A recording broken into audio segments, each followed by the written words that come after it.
افغانستان در یک برهه مهم تاریخ معاصرش قرار دارد.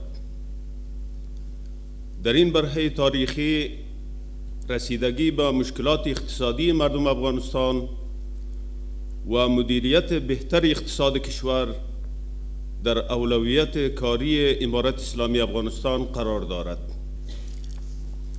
خوشحالم که امروز دیدگاه و استراتژی عبوری اقتصادی امارت اسلامی افغانستان را برای افغانستان ارائه می نمایم. بر اساس این دیدگاه اقتصادی ما از کمک‌های بشردوستانه جامعه جهانی استقبال می‌کنیم. ما بارها تعهد نمودیم و باز هم تعهد خود را تجدید می‌نماییم بر این که پروسه رسانیدن کمک‌های بشردوستانه توسط سازمان ملل و سایرین از حمایت کامل ما برخوردار است. ما اطمینان می‌دهیم که دولت به تسهیل امنیت، دسترسی بهتر، سیاست‌های پایدار و محیط مناسب برای کمک‌رسان‌های بشردوستانه در انجام وظایفشان ادامه خواهد داد.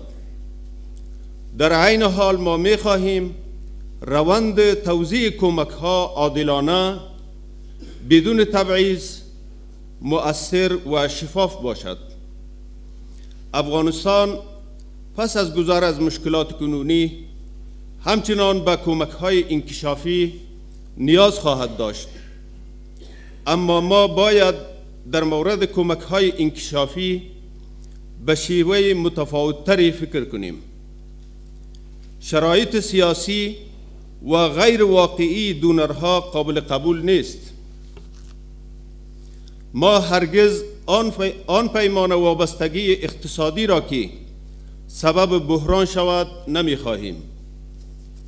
هرگز نمی‌خواهیم در گرو شروط سیاسی دونر استقلالیت اقتصاد کشور را قربانی کنیم. ما نمی‌خواهیم یک اقتصاد وابسته به کمک‌ها که سبب تداوم وابستگی شود ایجاد کنیم.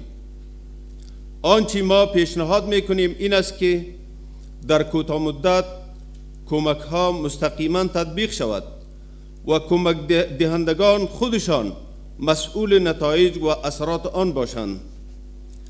امارت اسلامی افغانستان از این روند نظارت خواهد کرد که آیا کمک‌ها واقعاً به مردم به ویژه به قشر آسیب‌پذیر از جمله زنان و کودکان میرسد یا خیر.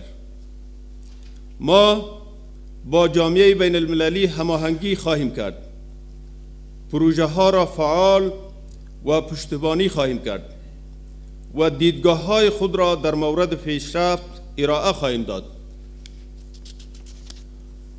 ولی افغانستان نمیتواند برای همیشه بر کمک ها تکیه کند.